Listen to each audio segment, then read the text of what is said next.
Welcome back to another episode of Ratio Anime. Today, we're kicking off the month of March with Chi-Chi, one of the toughest women in Dragon Ball Z.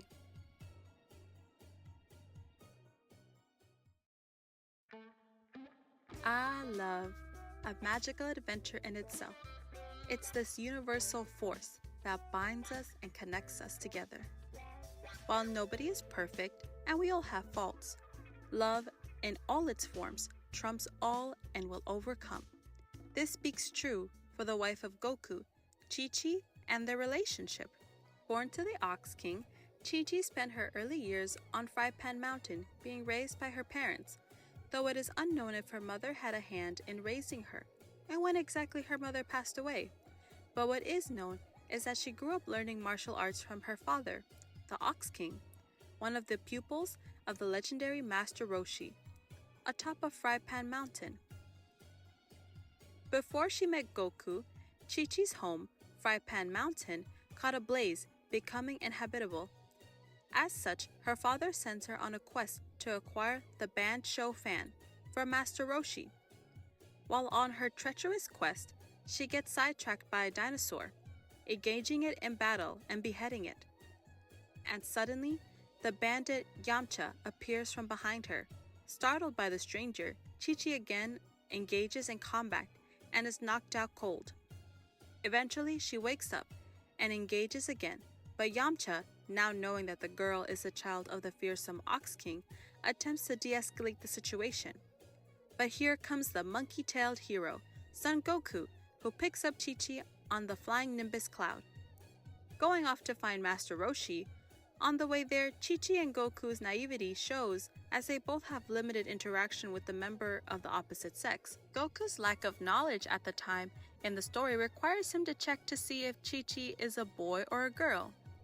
Chi-Chi, also being naive, unfortunately associates this with love? Believing Goku to love her? Okay, a lot to unpack there. Having arrived at Master Roshi's house and finding out the Bancho fan is ruined, they bring Master Roshi with them. Master Roshi clears the fire of Fry Pan Mountain using his technique, the Kamehameha, with Goku also learning it. With the mission accomplished, Goku sets off, but not before Chi-Chi asking to be the young boy's bride. Goku, being ignorant of the meaning, mistakes it for some kind of food and agrees to the offer. 7 years later, it's the 23rd World Martial Arts Tournament. Having passed the preliminaries, Chi-Chi's opponent is none other than Goku. While going under an anonymous name, Chi-Chi reveals that she knows Goku and will only reveal her name if he wins. She then attacks Goku, and while she is no slouch in combat, she's facing a man who's trained with the greatest martial artists on Earth and surpassed them. Goku effortlessly wins, using the shock wave of a punch to knock her out. She reveals her identity and says that Goku agreed to marry her. Goku, realizing now as an adult what marriage means, tells her the misunderstanding, but the simple-minded Goku remains just that, simple, and agrees to be married just as he promised. But first,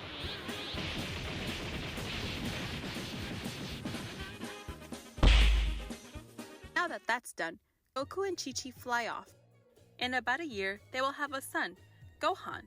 Throughout these years, Chi-Chi changed from the little girl we once knew, becoming a tiger mom, babying her little Gohan, and raising him to become a top scholar.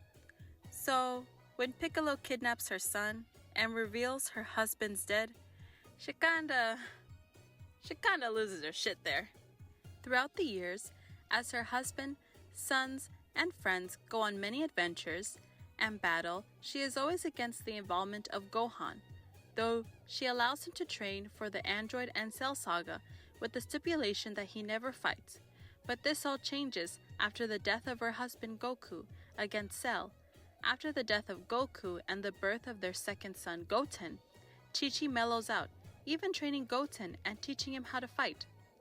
But even then, you can't lock away the tiger mom, that is Chi-Chi, as shown when she smacks Super Boo in the face, even though it would mean instant death.